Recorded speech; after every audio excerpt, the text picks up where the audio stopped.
kacau kan. Nah, sementing kula terangno ngeten ya. Niki penting ngrungokno. Mahsyar iku maknane iku nggon giringan. Terus kiai kuno maknane bayangno nggon mahsyar iku maknane tempat dihalonya semua manusia. Terus mauqif itu tempat diberhentikan, apa tempat diberhentikan. Terus di situ Anda innahum mas'ulun, mereka semuanya ditanya, dihisab. Semuanya dihisab. Terus ngendikane Kanjeng Nabi, hasibu anfusakum qabla an tuhasabu. Menghisablah diri kamu sekarang sebelum kalian semua dihisab. Sehingga potensi kita ini umat Islam utamanya sing tahu ngaji-ngaji ini, sampean semua dihisab ini kemungkinannya kecil. Karena ketika kowe ning donya sampean sedanten iki kan biasa wis donga Rabbana zulamna sana. Jadi ya Allah, saya ini benar-benar mendolimi diri kita sendiri. Karena tujuannya hisab itu taubah. Taubah itu mempermalukan mereka di depan umum. Saya ulang lagi ya. Jadi semua hisab itu taubihan, mempermalukan mereka di depan umum bahwa mereka orang yang buruk. Sementara kamu di dunia sudah sering ngaku orang buruk. Selain ya wis roh wong akeh, maksudnya ini kan cerita.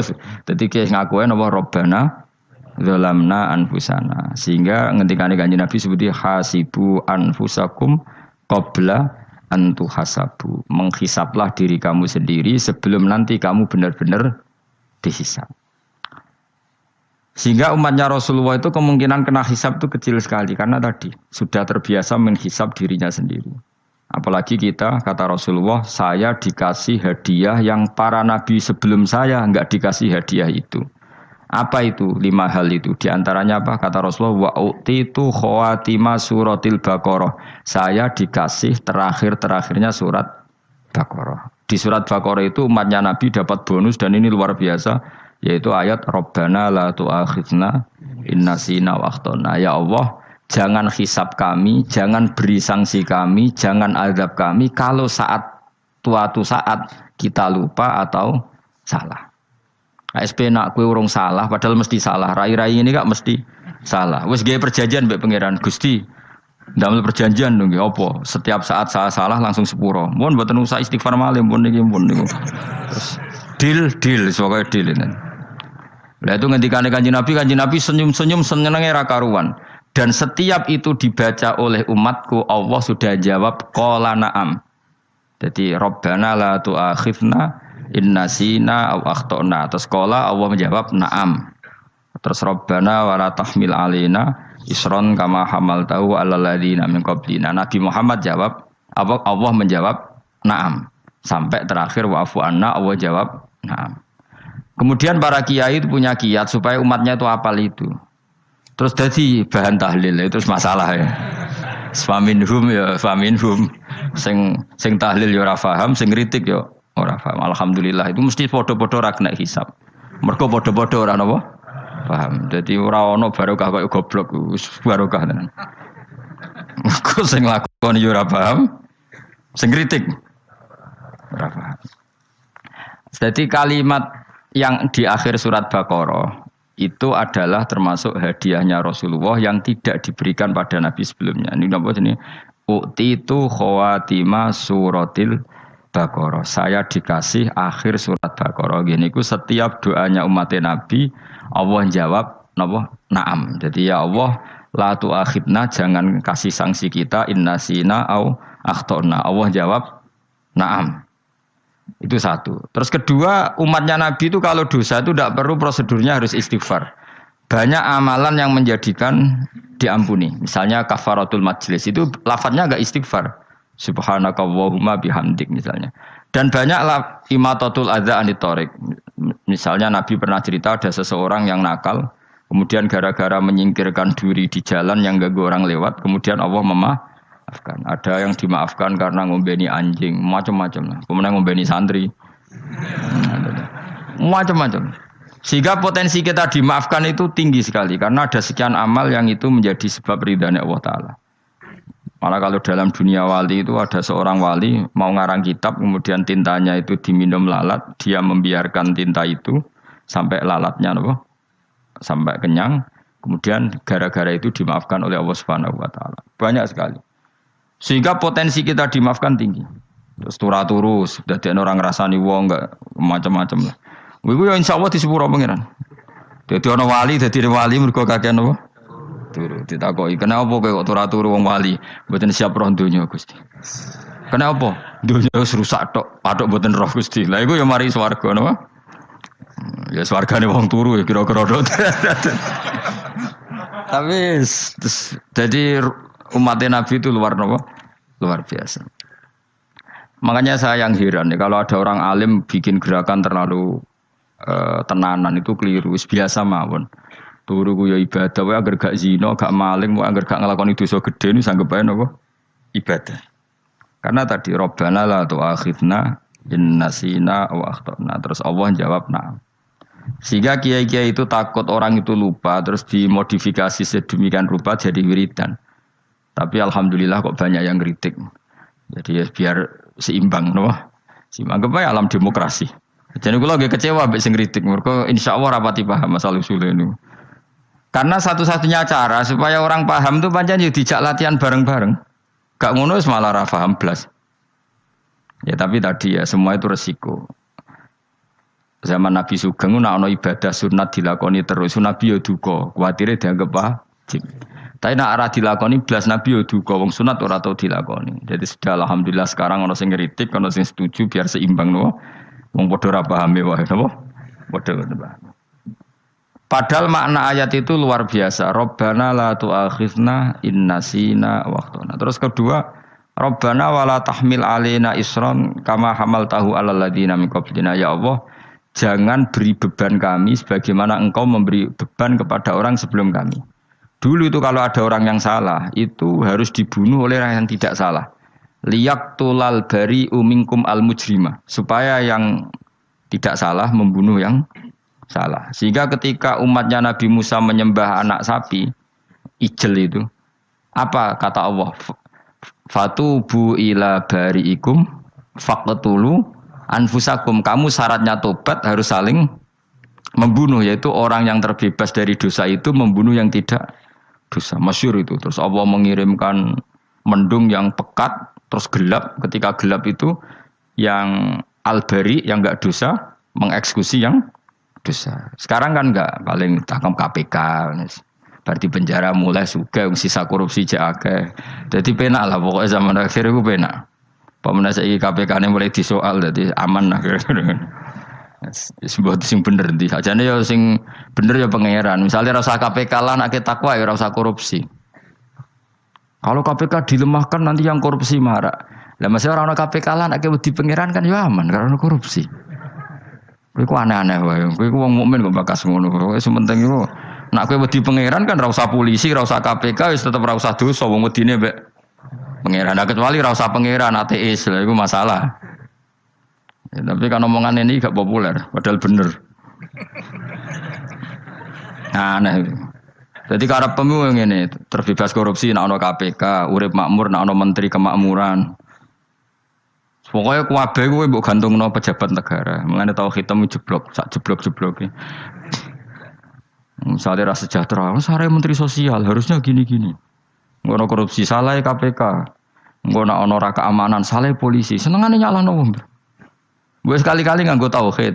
Nah ono adab iku mergo dosa yang sudah kelewat.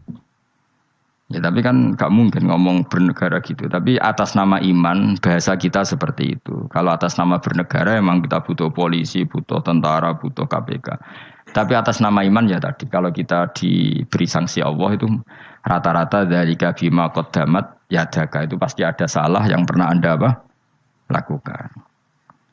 Ya, tapi sudah lah ini zaman sudah seperti ini. Anut umumnya wong akeh. Kalau terang nomale masalah hisab ya. Hasibu anfusakum qabla antu hasabu. Kamu menghisablah diri kamu sebelum kamu dihisab. Misalnya saya sebagai ulama, tentu hisab terberat saya itu kitmanul ilmi, menyembunyikan apa? Ilmu. Karena ilmu kalau disembunyikan tuh bahaya sekali. Bayangkan di alam fisik.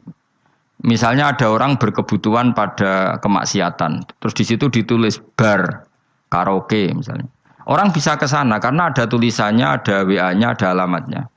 Kemudian ketika Anda bisa Fathul Qorib, tidak ada tulisannya. Harusnya Anda juga nulis ahli Fathul Qorib. ahli Fathul Mu'in. Nah, atau ahli Jaljalut tulis saja. Ahli Primbon. Enggak apa-apa tulis saja. Penerus Ronggo Warsito tulis saja. Zaman gendeng ora melok gendeng ora keduman, tulis saja. Tapi barokahnya tulisan itu kan orang bisa tahu. Makanya kenapa banyak orang sufi yang sudah menyembunyikan diri warna nakal-nakal karena dia disalahkan Allah karena menyembunyikan ilmu. Saya itu orang yang senang tertutup kecuali masalah ilmu. Saya mau mengajar terbuka seperti ini. Karena tadi awal dari dikenalinya kemakrufan adalah dimaklumatkan. Awal dari dikenalinya keburukan juga karena dimaklumatkan. Betapa celakanya kalau kemungkaran dimaklumatkan sementara kebenaran tidak dimaklumatkan. Makanya Mbah Mun itu sampai berfatwa, Mbah Mun guru saya itu. Nah ono masjid ra ono menarane Mbah Mun duka. Masjid kok ora ono menarane, wajib ono. Dulu saya iskal, kenapa menara jadi wajib?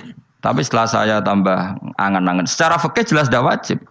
Tapi coba bayangkan, misalnya ada bar lampunya tinggi, orang dari jauh tahu itu bar, sehingga kalau mau maksiat misalnya ingin ke sana. Sekarang misalnya masjid gak ono menara nih, ada orang ingin sholat, ono masjid tahu ora. Tapi baru kayak ada menaranya kan, tahu. Intinya semua kebaikan itu harus dimanarohkan. Makanya manaroh itu dari kata nur, dimenarakan, dari kata nur, dari kata dicahayakan, dimaklumatkan. Sehingga mulai dulu lama itu meskipun humul itu menyembunyikan diri. Tapi kalau masalah ilmu mereka membuka diri. Loh coba kalau misalnya ngaji seperti saya ini, saya tidak terang-terangan jadi orang alim. Sebetulnya nggak baik. Kalau kamu ujub, sombong, aku orang alim itu tidak baik. Tapi kalau kita kan tidak karena ujub tadi, harus memaklumatkan. Coba berapa bapak-bapak yang tertolong nyari bidan ketika istrinya hamil. Gara-gara tulisan karena yang nolong itu bidan. Ya kan? Dokter gigi. Atau kalau enggak dokter, ya ahli gigi. Ahli gigi itu yang dipasang tanpa medis itu. Enggak kamu menjadi tahu karena apa coba? Tulisan. Tapi kenapa kebaikan tidak seperti itu? Harusnya sampean itu tulis saja. Misalnya sampean enggak alim saja, maklar orang alim. Siap menyalurkan ke tempat-tempat orang alim. Coba TKI tenaga kerja itu. Mereka tahu Korea, Hongkong karena penyalur tenaga kerja. Tulis saja rumah kamu penyalur ke orang alim. Nanti antar ke berduaan. Kalau ada orang tanya, maksudnya gimana? Kalau butuh orang alim, tak antarkan. Oh ya sudah, itu kalau se-Indonesia, itu luar biasa. Jadi yang ngajinya dulu Fathul Qorib sampai bab sholat itu saja. Ahli Fathul Qorib sampai bab sholat. Tulis saja dalam kurung pemahaman pas-pasan. Enggak apa-apa. Lo coba dokter itu kan fair. Kalau ilmunya pas-pasan tulis dokter umum. Kalau dia merasa pinter dokter spesialis. Dan itu menjadi orang tahu. Tulis saya kan ke ahli saraf. Nah, lo boten guyon itu betul. Makanya saya ini termasuk orang yang menyembunyikan diri. Tapi kalau bab ilmu enggak. Sehingga nyuwun sewu saya tidak sombong banyak gus-gus alim yang ngaji saya Jamul Jame, ngaji Mahali. Padahal itu kitab tersulit di pondok. Tapi gara-gara saya sering cerita, saya pernah ngaji Jamul Jame sama Mbah Mun. Saya pernah mentakriri kitab ini. Hanya banyak yang ngaji saya. Kalau tanpa itu kan mereka tidak tahu. Ya sampean enggak apa-apa kalau menyaingi saya. Tulis saja di rumah kamu ahli Jamul Jame. Barang diparani ahli apa? Ahli jilid. Maksudnya kalau kitab kamu rusak bawa sini. Ya enggak apa-apa. Nah, sehingga syarat utama jadi nabi itu sebetulnya memaklumatkan diri. Ya saya ulang lagi. Pertama nabi jadi nabi syaratnya apa? Memaklumatkan diri. Sehingga pertama beliau jadi nabi naik gunung Sofa, kemudian ya maksara Quraisyin halummu ilayya, wahai orang Quraisy ke sini. Terus Nabi mulai manggil satu-satu, ya Bani Abdi Amanaf ke sini, ya Bani Fihir ke sini. Terus saya ini adalah An-Nadhirul Mubin. Saya sekarang diangkat jadi Nabi. Terus Abu Lahab marah-marah, tabban laka ya Muhammad alihada jama'tana. Muhammad kamu itu orang sial, kita enak-enakan tidur gara-gara kamu manggil kita datang. Ternyata hanya untuk urusan seperti ini. Makanya terus ada tabat yada abi labi watab. Tapi yang iman kemudian tanya, Muhammad kalau kamu setelah jadi Nabi, misinya apa? Saya diutus Allah untuk kamu menyembah Allah, tidak boleh menyekutukan Allah, dan Allah memerintahkan kamu afaf itu meninggalkan zina, meninggalkan maling gini-gini. Coba kalau Nabi tidak memaklumatkan diri, jadi Nabi seklunak-klunus, ketemu wong monggo nggih. Ada tembu dia nggih. Sengerti nak Nabi ku sapa? Sehingga orang-orang yang humul, yang menyembunyikan diri itu di bab ulama masalah besar itu. Karena ciri utama dosa adalah kitmanul ilm. Makanya Nabi sidik amanat tabligh fatona. Tabligh itu lawan katanya apa? Kitman. Makanya saya ngaji di mana-mana. Saya di Jakarta ngaji, di sini ngaji, di Pasuruan ngaji. Harus dimaklumatkan ilmu. Dan kalau ada orang tanya ya tak jawab.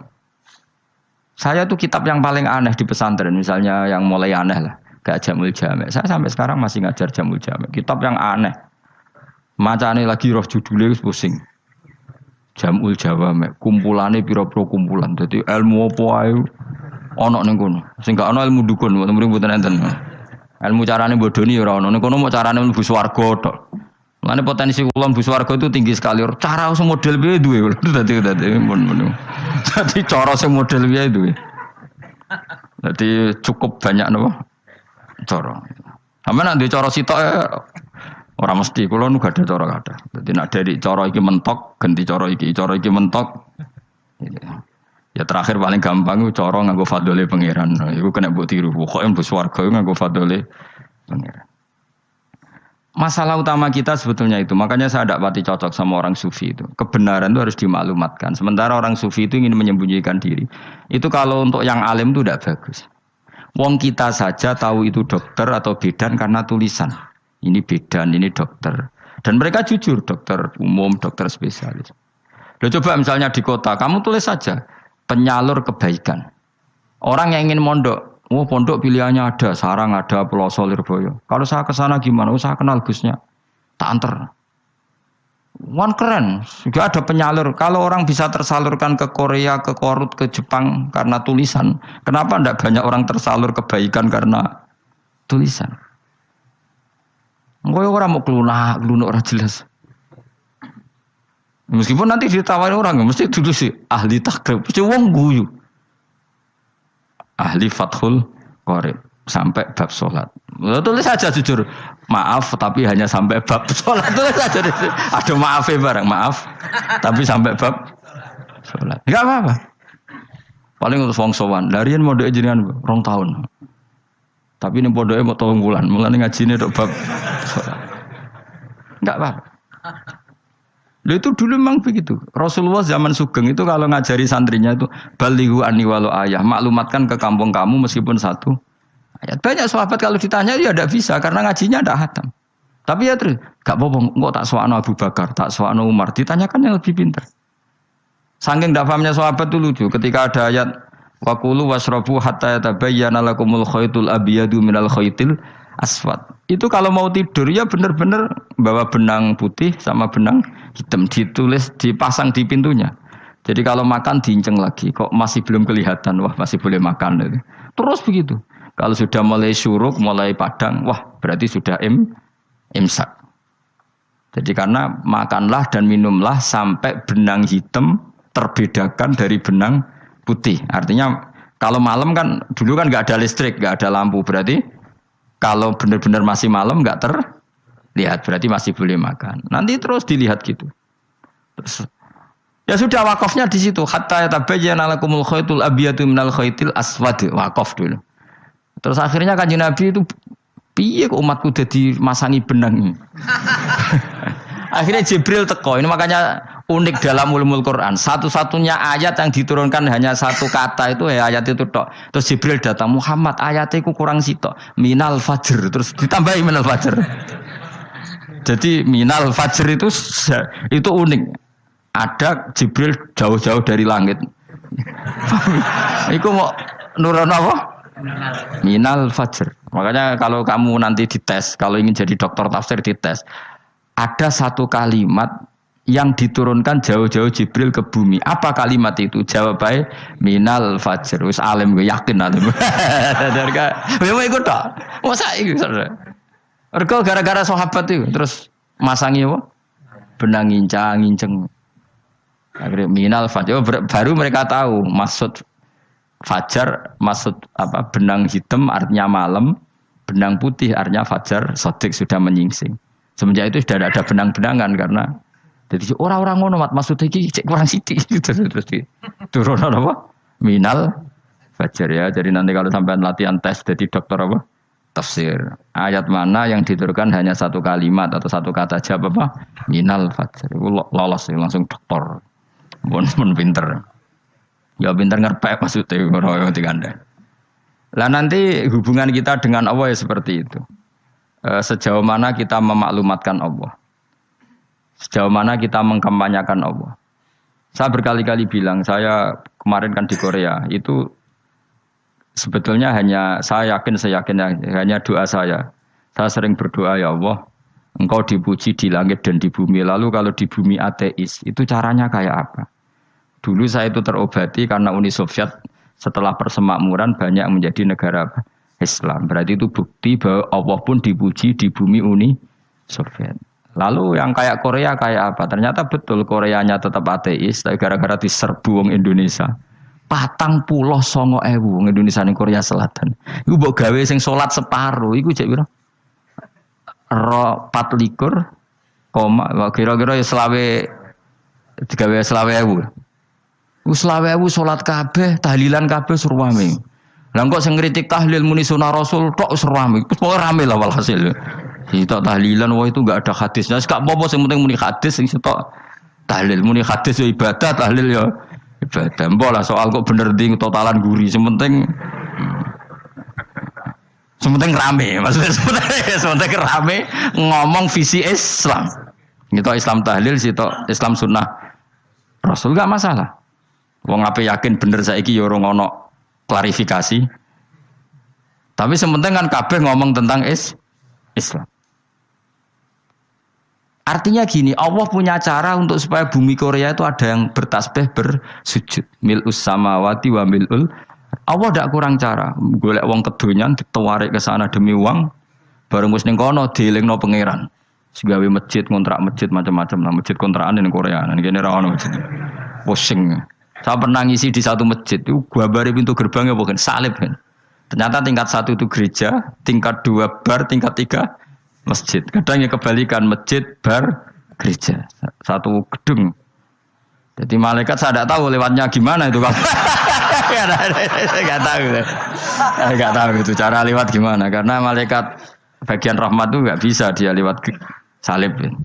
Tapi dia harus menulis ganjaran yang sholat. Nggak tahu saya lewatnya dari mana karena itu. Ya tentu dia punya cara lah. Tapi yang jelas ya agak bingung ini gimana. Itu pernah yang tingkat 2 itu bar pas aktif. Ada santri yang ya pekerja imane pas-pasan. Kulo nate wis badhe Jumatan, mlebu bar pas aktif wae wong ayu. Meh ora Jumatan. Mergo mau tingkat 2 bar, tingkat 3 masjid. Itu ono khutbah yang barnya tetap main, ada bar yang masjidnya tetap khutbah. Itu masuk bar. Sudah Jumatan apa ning kene wae.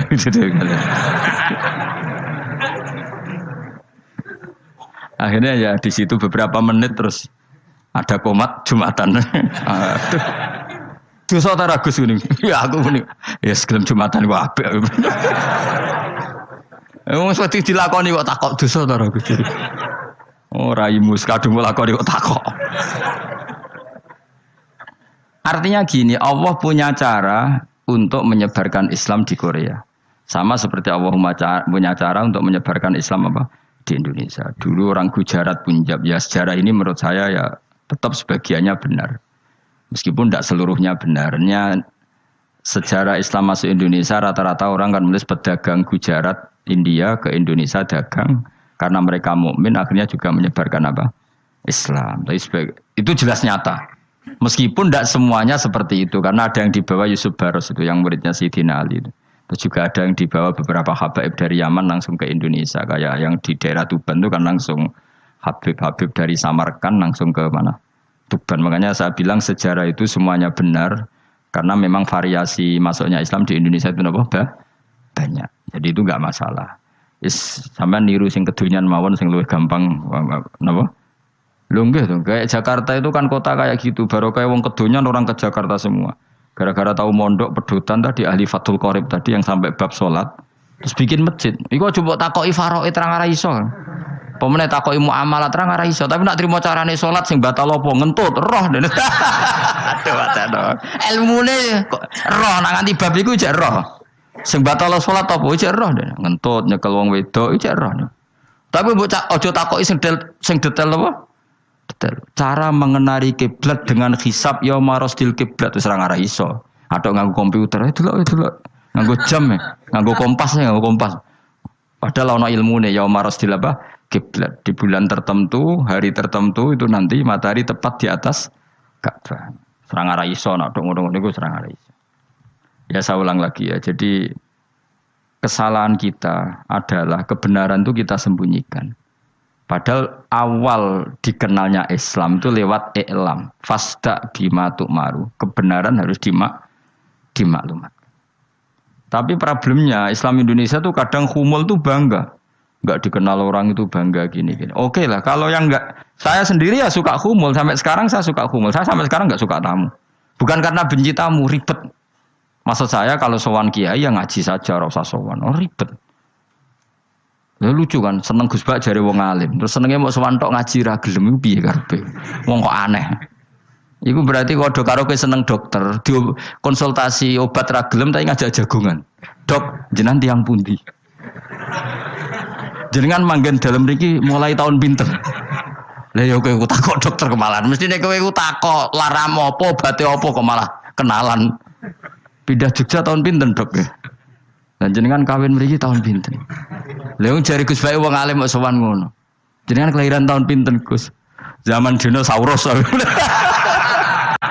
Wong alim kok takoki lahire iku piye karepe? Sesuk tak gak takok pisan matiku kapan, Om. Coba betapa naifnya kita kalau kita suka dokter, terus kemudian kamu takok dok kelahiran tahun pinten jenengan. Aneh gak? Nak kowe seneng dokter mergo mau konsultasi berobat ya ngomong saja apa yang kamu butuhkan. Aku seneng wong alim yo ngaji titik.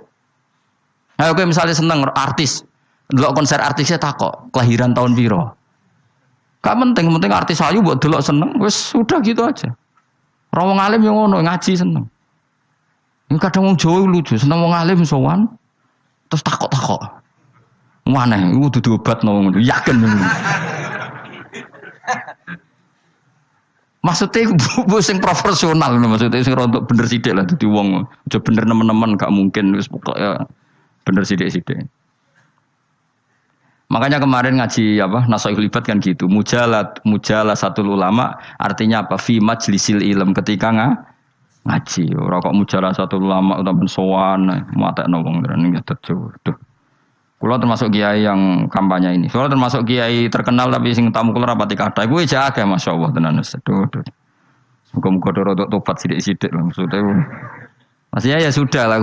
Ya tadi hubungan wong alim ya sudah ngaji. Kalau hubungan sama dokter ya tanya konsultasi apa? Medis. Kan lebih enak. Nah, hubungan mbek dukun wis takok wis mbah niki menyangking pundi.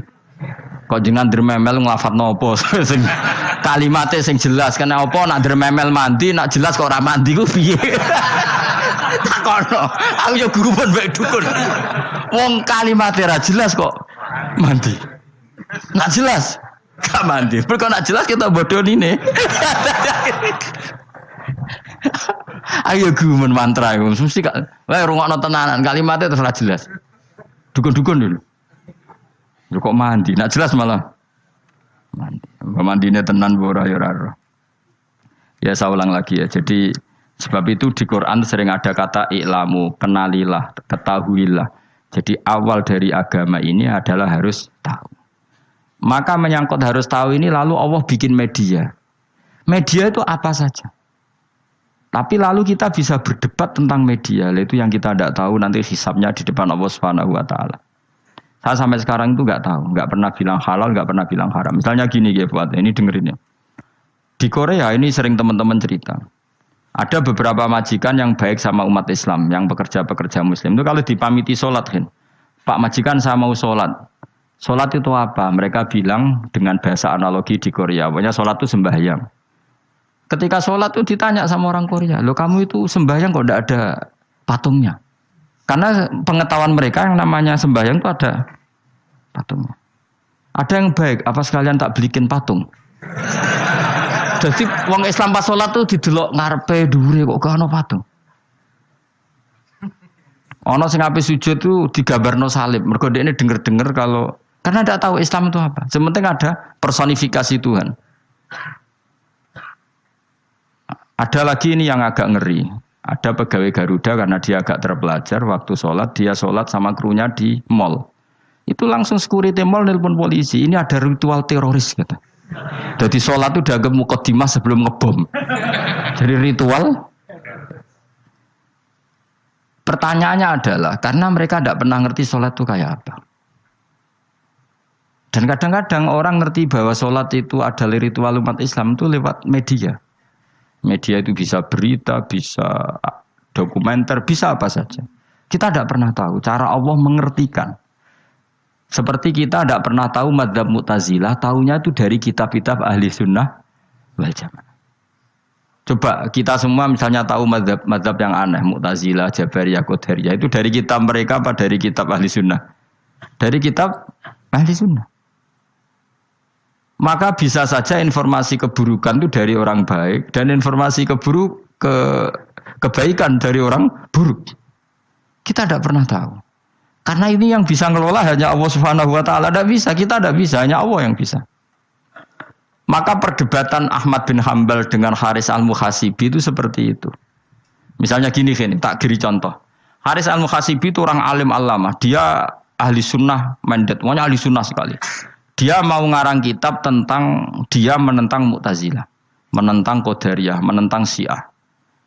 Terus setelah mau ngarang kitab, ditanya sama Imam Ahmad, ya Haris, kalau kamu ngeritik Mu'tazilah, awalnya gimana caranya kalau ngarang kitab? Ya saya cerita pendapat mereka dulu, lalu saya saya tentang. Imam Ahmad guyu-guyu.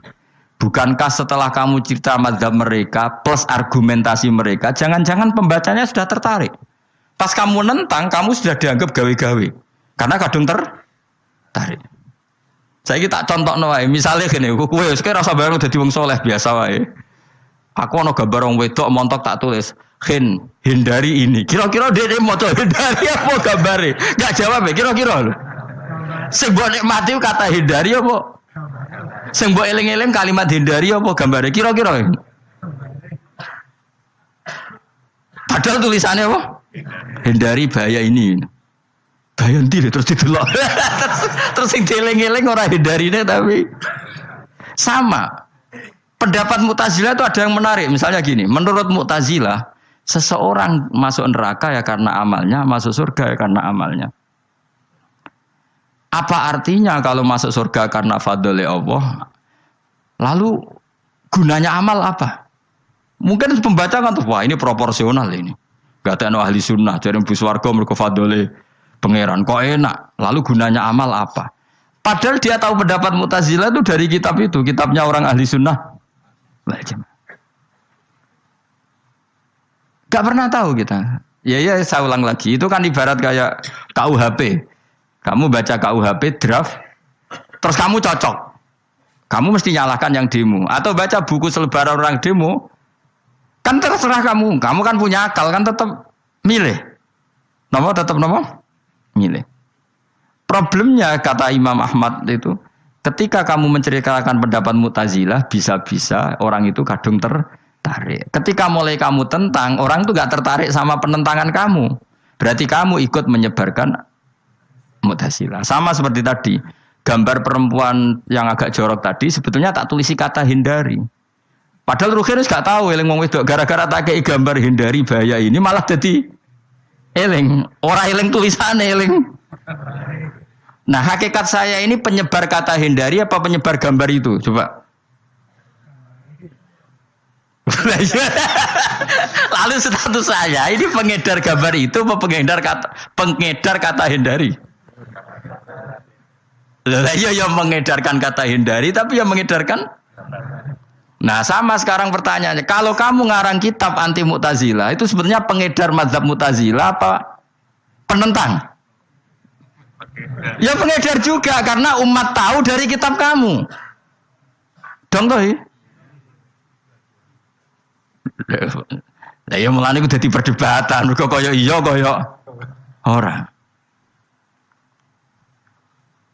Juga tunggale gini misalnya, kamu jangan milih presiden yang dari militer, itu pasti keras, tegas, terus kaku. Ternyata pembaca itu wataknya militer. Lu cari yang begini, pusing kan dong. Agak suka presiden sipil, nggak tegas. Padahal kamu nulis itu untuk menggiring orang milih presiden. Jangan milih yang militer, pasti tegas, nggak demokratis, nggak nerima pendapat. Ternyata pembacanya suka saya punya pemimpin yang tegas. Habis kamu kan? Yang tahu hati orang itu siapa? Makanya ketika kitab Ahli Sunnah dipenuhi dengan cerita-cerita madzhab Mu'tazilah, itu sebetulnya kamu itu pengedar apa penentang? Itu pertanyaan Ahmad bin. Akhirnya Imam Haris Al-Muhasibi bilang gini, enggak maksud jenengan itu ngelarang apa dukung. Pokoknya mangkel. Dari Imam Haris, aku pokoknya ngomong ngono ae pokoknya. Terus akhirnya Imam Yus nah ngoten ketoke arahe jenengan mboten sedo ngarang. Makanya Haris Al-Muhasibi akhirnya enggak mengarang kitab itu. Dia sebenarnya pernah rencana Kitabul Firaq fil Islam. Dia mau ngarang kitab kelompok-kelompok dalam Islam. Ya coba mau apa coba?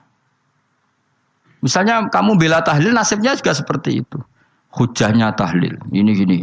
Terus hujahnya penentang tahlil. Yang bisa mengendalikan pikiran pembaca siapa? Ternyata dia tertarik sama pikiran penentang. Lucunya yang menceritakan kamu, pengagum tahlil. Kan tidak pernah tahu. Mana nak cari ceritanya Mbah Mun itu lucu. Mbah Mun itu mondok Lirboyo. Itu di Bandar Kidul akeh wong ayu. Itu dulu babahnya Mbah Mun itu ada yang suka orang sana sampai nikah orang sana juga pulang ke sarang. Itu diantara mbah-mbahnya Mbah Mun. Suka perempuan sana terus nikah sana nggak pernah pulang ke sarang. Nah, Mbah Mun itu lahir dari adiknya, pokoknya dari keluarga, dari saudara yang nggak pernah pulang dari Bandar. Diwasiati mun nak mondok jogeman dolan ning Bandar Kidul. Gak akeh wong ayu. Akhirnya malah penasaran. Justru kalimat itu yang menjadikan maksudnya aku ajune nganti sepiro kok nganti mbahku katut kan malah akhirnya penasaran. Lare kata Mbah Mun tak angen-angen bener Imam Ahmad bin Hambal. Maksudnya itu kalimat itu pancen ribet. Kalimat itu ribet pancen. Coba milih mana coba? Jong ojo geman moro pasar opo lah nang daerah kono. Ono opo? Bahaya kan. Gara-gara kamu melafatkan itu malah orang penasaran. Di sana ada bareng delok ning kono ya nak terus mulai nak ora. Nah, makanya pertanyaannya, pengarang buku juga kena hisab karena sebetulnya apa yang dia tentang orang lain menjadi tahu karena ceritanya dia. Coba kamu ngarang kitab saja yang anti Syiah atau anti Mu'tazilah atau anti Murji'ah atau anti otoritarian, mesti pembaca itu enggak bisa kamu kendalikan. Nah, itu juga rawan hisab. Makanya berat. Makanya walatus alunna yauma idzin anin naim. Semua itu nanti dimintai tanggung jawab oleh Allah Subhanahu wa taala. Karena kita tidak pernah tahu. Akhirnya Haris Al-Muhasibi gak ngarang kitab. Imam Ahmad itu tidak punya karangan kecuali riwayat Musnadu Ahmad bin Hambal. Kalau ada 14 juz. Dia tidak punya karangan. Ketika ditanya, saya takut membuat hal baru dalam Islam. Karena karangan itu kan mesti melogikakan hukum. Sementara Allah tuh kadang nggak butuh dijustifikasi seperti itu. Jadi cara kitab usul fikih ini, sama tak bedai. Mungkin nggak Allah menyuruh kamu ngangkat gunung Merapi tanpa alat? Nggak, jawab saja. Latihan pinter. Mungkin nggak Allah menyuruh kamu disuruh ngangkat gunung Merapi? Mungkin nggak? Mungkin apa enggak? Nah, itu ulama usul fikih berdebat. Ada mengatakan tidak mungkin. Karena Allah tidak akan memerintahkan sesuatu yang tidak dimampui mukhatab, yang tidak dimampui manusia. Masuk akal. Kaul kedua mengatakan mungkin. Butuhe Allah itu mau wong muni yo tok nurut. Senajan to gak mungkin. Ayo Hen, Gunung Merapi angkat Hen. Nggih Gusti, siap. Langsung melawayu moro. Wih Allah wis seneng, wah nurut aja iki. Tapi ya kemungkinan cek goblok ora takok sik. Kita kan tidak pernah tahu, makanya ulama ini debat. Kira-kira nak Gunung Merapi angkat. Potensinya kan dua, kowe langsung melayu apa ngangkat. Potensinya kan kok gobloke ngono ora tak kok. Piye carane kok. Tapi ya mungkin dilembek pangeran. Cek nuruti ora paham-paham belas melayu. Ki milih ndi? Status ngene iki nurut apa goblok? Jawab, nurut apa goblok? Ya nurut goblok. Ya aja ngono lho. Kita ndak pernah tahu. Mulane tetap pada akhirnya kita itu wain adri. Kita tidak pernah tahu. Tapi kita tahu bahwa semua ada hikmahnya. Makanya kadang orang alim itu bilang saya alim, kadang bilang saya tidak tahu. Maksudnya kita tahu Allah memerintahkan pasti ada hikmahnya, tapi kita tidak tahu maksudnya apa. Ya sudah seperti ini. Akhirnya dunia ya sudah seperti ini. Ya kadang ngerti, kadang nggak ngerti. Ya sudah biasa ya. Kalau kita tak tahu sesuk isih urip to ora. Mungkin jawab ya. Muni roh iku nyatane yo koyo roh. Muni roh yo ora roh nak mati. Mulane sudah. Kadang takoki sesuk iku jeng yo ziarah nggih, Mbah. Tapi kadang wa alam, Mbah, insyaallah. Ya karena memang ya enggak pernah tahu. Karena apa ya? Wis ra kena diterangno. Mulane kula niku gadah kitab-kitab perdebatan ulama, anak gejol-gejolkan ngoten niku. Saya ulang lagi ya, kalau kamu mengarang kitab menentang pendapat Mu'tazilah, itu artinya kamu menceritakan pendapat Mu'tazilah, lalu menyebarkan kesalahan mereka. Pertanyaannya, pembaca pertama kali tahu pendapat Mu'tazilah gara-gara cerita kamu. Itu sama, pembaca tahu gambar perempuan gara-gara edaran kamu. Meskipun kamu menulis hindari, tapi kan menjadi tahu. Kamu berarti penyebar kata hindari apa penyebar gambar?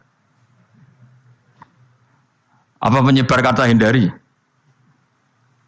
Itu ibarat kayak gini, ada anak kecil baru umur SMP kamu nak hindari narkoba. Bentuknya kayak ini loh nak. Padahal anak kamu itu bakat soleh yang nggak terlintas narkoba. Gara-gara buat cerita ini menjadi tahu. Sekarang omongan iku dihisap tahu orang menjadi tahu gara-gara kamu. Tapi kamu nggak ngandani, takut anak kamu kejebak narkoba, milih mana? Bingung tau ke? Wingi-wingi ra bingung ora tau mikir. Maksudnya ya terus. Aku ya gumun, wong ora tau mikir kok do urip. Jadi ya sudah. Enggak angel panjen urip ya angel.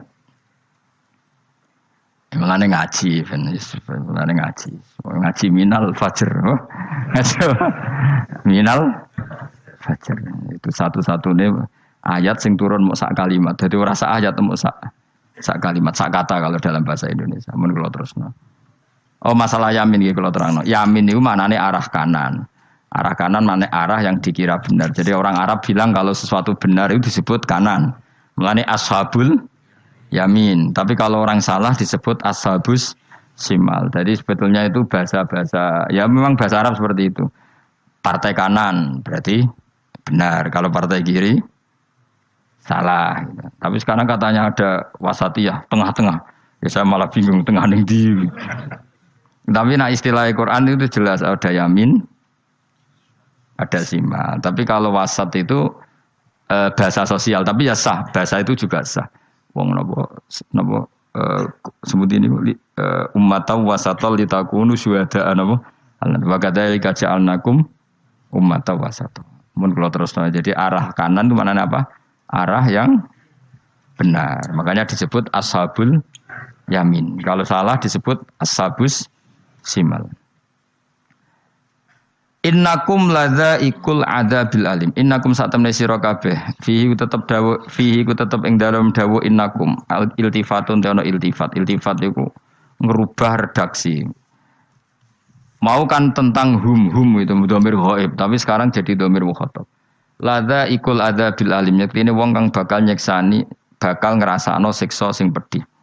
Wa mutzawana lan ora den wales sira kabeh ilama kecuali perkara illa jazaa kecuali wales perkara kuntum kang ana sira kabeh tak malu nang nglakoni sira kabeh illa ibadallahil mukhlasin kecuali kaulane Allah sing ikhlas.